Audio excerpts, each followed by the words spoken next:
Salut, c'est Jabonné. Salut. Aujourd'hui, on va parler un peu de ta vie et de la direction. En fait, il faut comprendre quelque chose. Tu n'es pas venu ici diriger quelqu'un. Tu n'es pas venu ici diriger quoi que ce soit, diriger un système. Non. Tu es venu sur cette terre évoluer spirituellement. Donc, tu dois diriger ta vie dans le sens de l'évolution qui est supposée être le tien. Donc, si tu es là pour chercher à diriger les autres, tu as déjà perdu ta vie. Et pour diriger les autres, il faut d'abord se diriger. Parce que c'est l'esprit que tu es, et l'esprit que tu portes qui influence les autres afin qu'ils puissent te suivre. Donc, ne cherche pas à diriger les gens sans te diriger. Actuellement, tout le monde veut être dirigeant. Tout le monde veut être directeur de. Tout le monde veut être directeur de. Tout le monde. Les parents disent, mon fils est directeur de. Ma fille est directeur de. Tout le monde. Vous voulez diriger qui, en fait?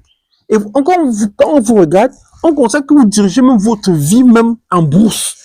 Donc, regardez ce que vous faites du matin au soir. Votre intimité profonde. On constate que c'est la forêt. Vous partez dans l'Holocauste. Et vous mettez là, vous dirigez les gens. Vous dirigez, vous partez les gens. En fait, il faut comprendre ici. Tu es venu ici sur cette terre évoluer spirituellement. Évoluer spirituellement consiste à développer un état d'esprit capable d'influencer à haute vibration la matière. Et la première matière qu'il faut influencer, c'est toi. Donc, commence d'abord par t'influencer premièrement, avant de proposer les méthodes d'influence aux autres. Et dans l'influence que tu organises, tu as un retour sur investissement. Tu peux avoir l'argent, des connaissances, les amis et beaucoup de petits paramètres qui découlent de l'influence que tu as organisée. Donc, ne viens pas t'asseoir dans ce monde aujourd'hui. Tu sais que tu veux diriger. Tu sais qui? Qui t'a envoyé diriger? Jusqu'à preuve du contraire, Dieu n'a envoyé personne ici diriger un autre. Et tout le monde peut te diriger. Par exemple, même ton enfant est ton dirigeant. Parce que quand l'enfant tombe malade, pour ceux qui ont les enfants, qui sont des jeunes parents là, c'est quand ton enfant t'envoie à l'hôpital à 1 heure que tu comprends que c'est lui le dirigeant. Hein. Ma part d'enfant même envoyé à la morgue, c'est-à-dire je suis allé l'enterrer au cimetière. C'est alors qu'il comprend que l'enfant peut t'amener n'importe où.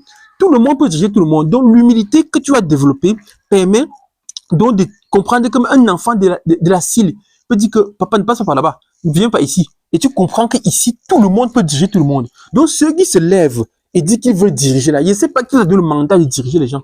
Mais cependant, diriger donne le plaisir. Donc si tu veux être un grand dirigeant, aide les gens à se diriger. Ne cherche à diriger personne. Parce que c'est en voulant diriger les gens que tu finis par recruter l'armée pour poursuivre les gens au quartier. Alors que quand tu veux aider les gens à se diriger, tu leur dis, voilà où nous partons. Est-ce que c'est bon? Alors avançons vers là-bas. Et quand ils sont en train d'évoluer, dis que bon, est-ce que ce que tu fais là peut permettre d'évoluer? Où allons-nous? Nous partons à la construction de l'humanité. Donc l'humanité s'enrichit spirituellement. Le monde évolue et l'homme évolue. C'est là où nous partons. Qu'est-ce que les jeunes veulent pour faire évoluer leur pays, leur continent et le monde? Alors, aide-les à évoluer. Ne dis pas que tu vas diriger les gens, que tu vas voir la police chez les gens, commencer à aller contrôler. Tu pars où vas-tu avec ça? Qui t'a donné ce mandat de direction? Toi-même, tu es d'abord où?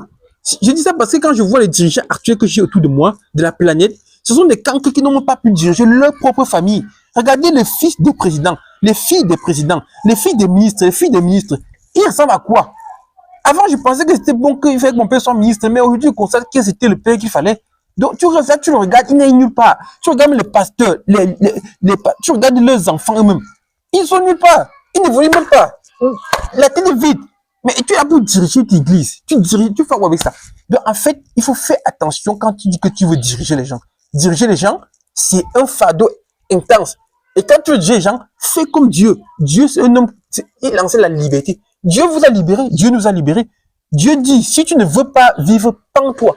Le simple fait que Dieu donne l'opportunité à chaque homme de se pendre s'il ne veut pas vivre, suffit pour dire que si tu veux diriger les gens, essaie de les laisser tellement libres. Mais en les donnant que allons comme ça. Allons ici, allons là. Donc, c'est ça un peu. Donc, chers abonnés, merci pour votre aimable attention. Et je pense que ceci a un peu aidé quelqu'un. Et si ça vous intéresse, abonne-toi et like la vidéo. Partage également pour que ça puisse aider aussi notre personne. C'est très important. Nous sommes au Cameroun dans la période de post-électorale.